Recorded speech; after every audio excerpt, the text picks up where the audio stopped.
The seedlings are lying flat. Not wilted. Flat. Pressed to the soil like something pushed them down, like the light itself has a weight. Your hands are in the dirt, and the dirt is warm in a way dirt isn't supposed to be warm at 7 in the morning.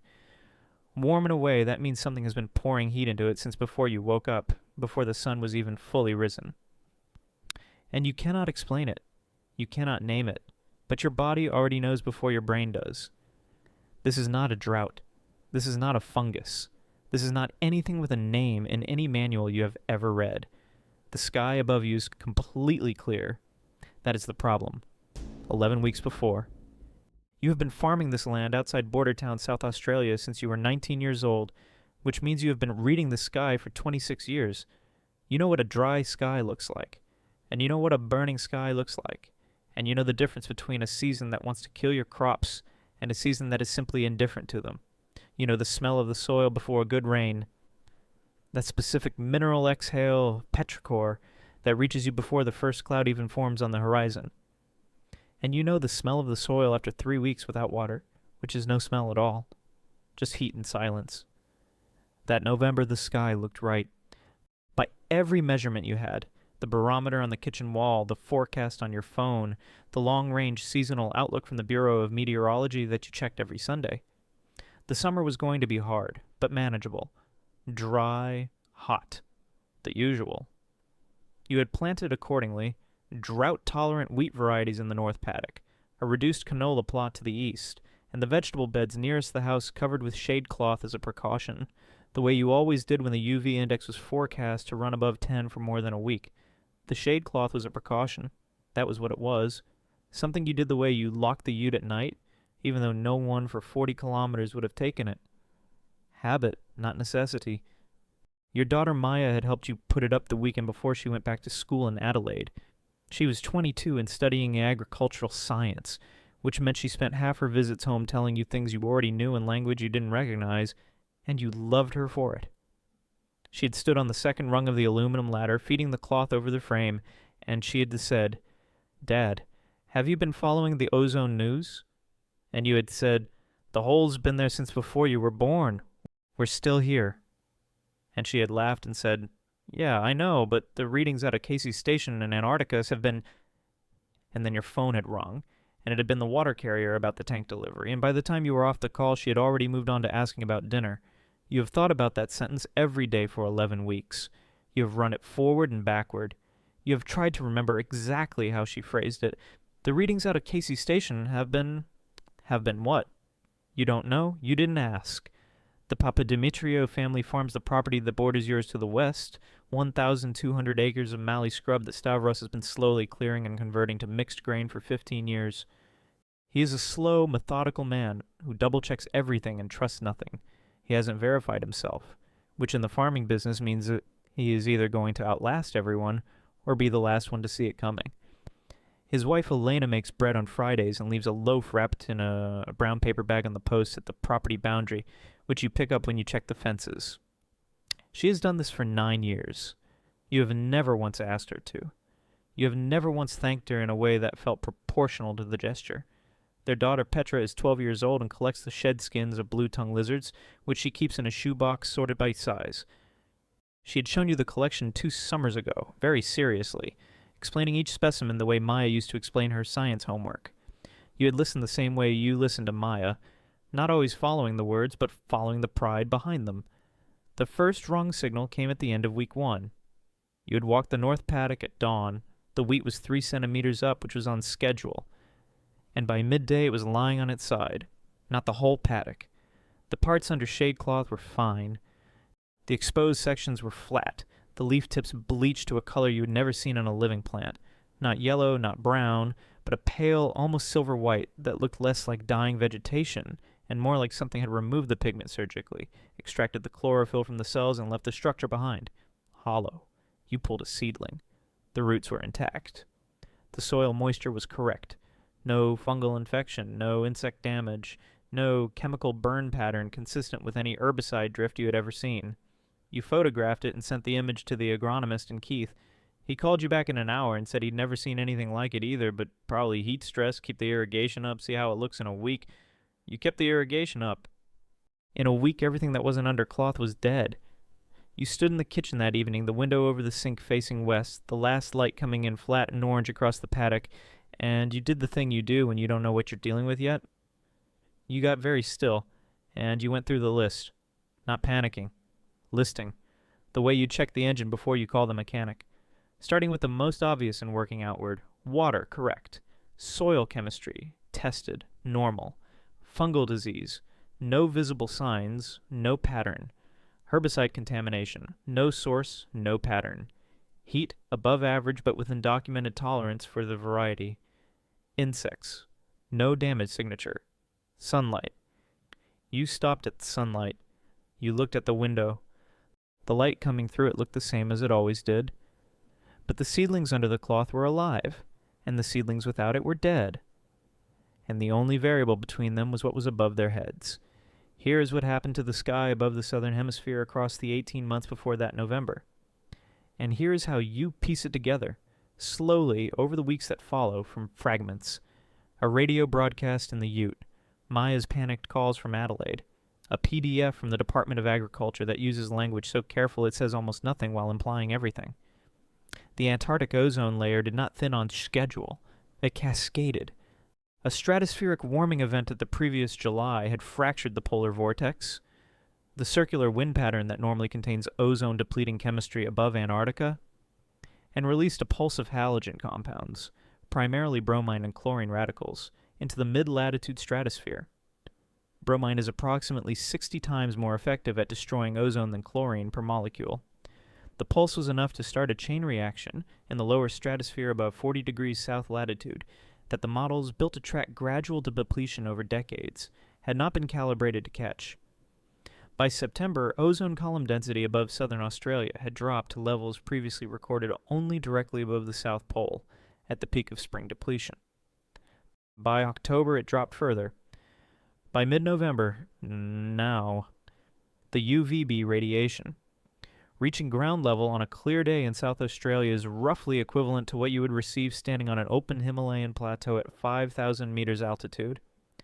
Except you're at 91 meters above sea level on a flat paddock, and you have been working outside every day without understanding what was coming through the air above you. The department document uses the phrase unprecedented accelerated depletion event. What that means, translated into the language of plants, the photosynthetic systems of most annual crop species are calibrated to tolerate UVB flux levels that no longer exist. The proteins in the leaf tissue that repair UVB damage operate on a recovery cycle measured in hours. At current radiation levels, damage is arriving faster than repair can function. The plant cannot adapt. It cannot evolve. It just stops. You learn this on a Tuesday, sitting in the Ute in your own driveway, engine off, the PDF open on your phone, the paddock in front of you empty in a way that feels less like drought and more like the land has been quietly erased. You sit with it for a long time. Then you get out of the Ute, check the greenhouse thermometer, write down the reading, go back inside and start a list of what you still have and what it needs. You are in the greenhouse at 6:45 in the morning.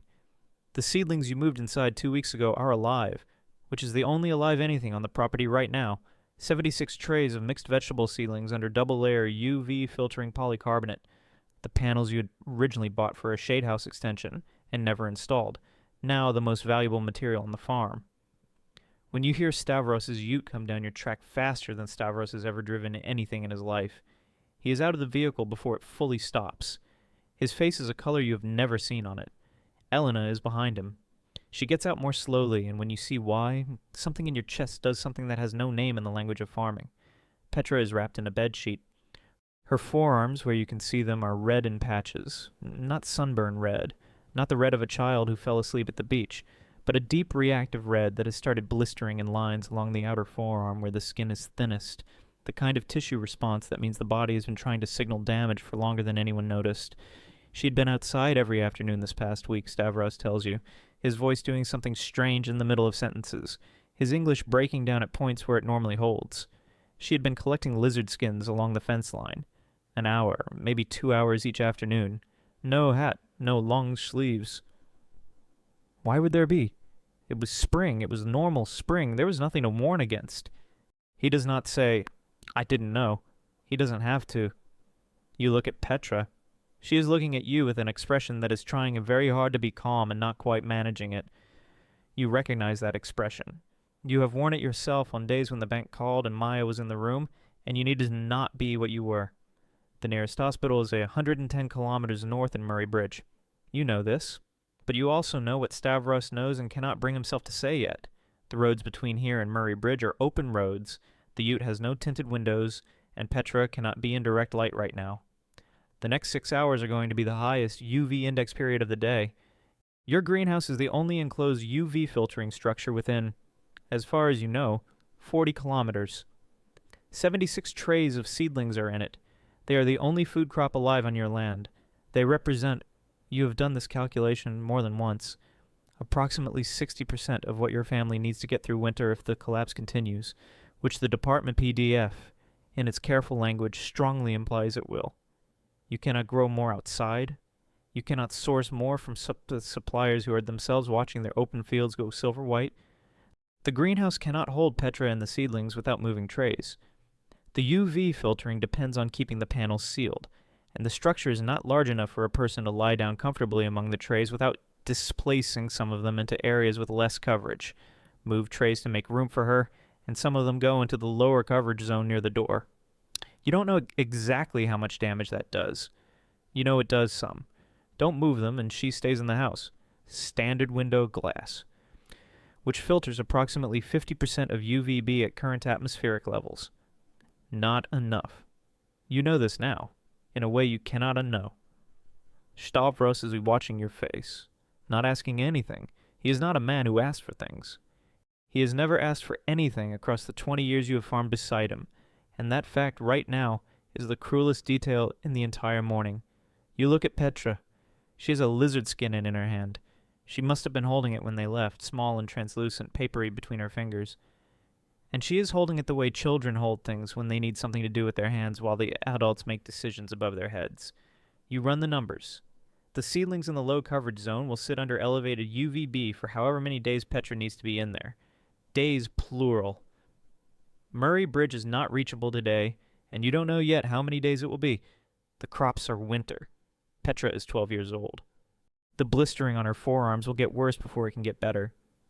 The UV index today is forecast at 18. Before this year, the highest reading the Bureau had ever recorded in this region was 14. The seedlings in the low coverage zone might survive the partial exposure. They might not.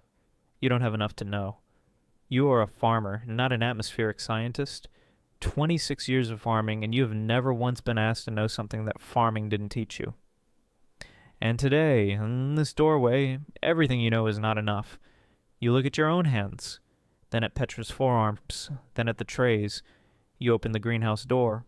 You go inside. You start moving trays. Not all of them. Systematically. The varieties with the highest UV sensitivity to the center, the most robust to the perimeter of the low coverage zone, building the best configuration you can from incomplete information. The way you have always farmed, the way you have always decided. Take what you have, apply what you know, accept the gap between them and move. Elena comes in behind you without being asked and takes the other end of the trays. Together you clear a space 2 meters by 1 meter in the center of the greenhouse, directly under the double-layer panels, the highest coverage point in the structure. You fold a moving blanket on the ground.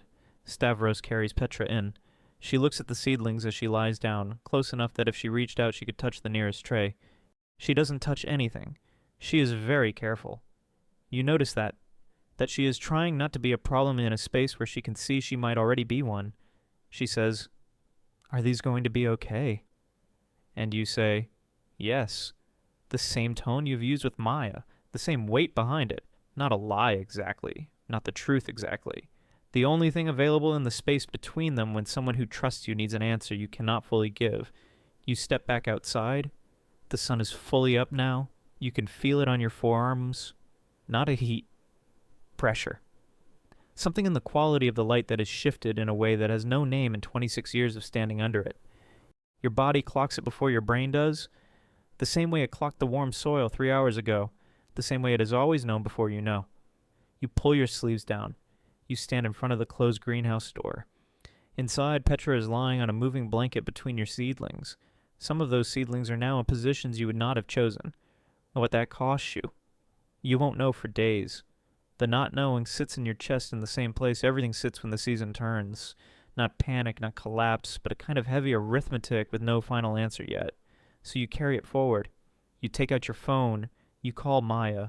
She picks up on the second ring, which means she was already holding it, which means she already knew what kind of morning this was going to be. And that single detail that she was already holding the phone does something behind your sternum that you won't examine until later, until there is time, which there isn't yet. You say, I need to know everything you were going to tell me about the Casey Station readings. 1 second of quiet. Then she starts talking. 3 days later, you stand at the greenhouse door in the early morning, long sleeves before the UV index climbs. Petra is going home today. Stavros arranged transport, a friend's enclosed van, tinted windows, a route that keeps her inside from door to door. Her forearms are bandaged. The blistering stopped progressing. You don't know if the timing was the greenhouse or the medication Elena had in the car or something else. You don't know which variable saved what. You have been farming long enough to know that you rarely do. The trays in the perimeter zone are showing silver white at the leaf tips. Not all of them. Enough. You won't know the full count for another week. You stand in the doorway and look at what's left, and you cannot find Salesianos anywhere in the geometry of what you did 3 days ago. A version where the calculation came out clean, where one option was right and the other was wrong, where a person could have stood in this exact doorway with everything they needed to know and chosen without cost. The sky took that option before you even woke up that morning. Outside, the light is building. The lizard skin Petra was holding is still on the edge of the nearest tray. She left it behind, small and translucent, so thin you almost miss it unless you're already looking. You leave it where it is. You go back inside and start counting what's left. The question that doesn't go away. The one still sitting there at the end of the count, at the end of the season, at the end of whatever this summer becomes, is not whether you made the right call. It's whether right call is something that still exists when the atmosphere that was supposed to outlast every decision you ever made is already gone,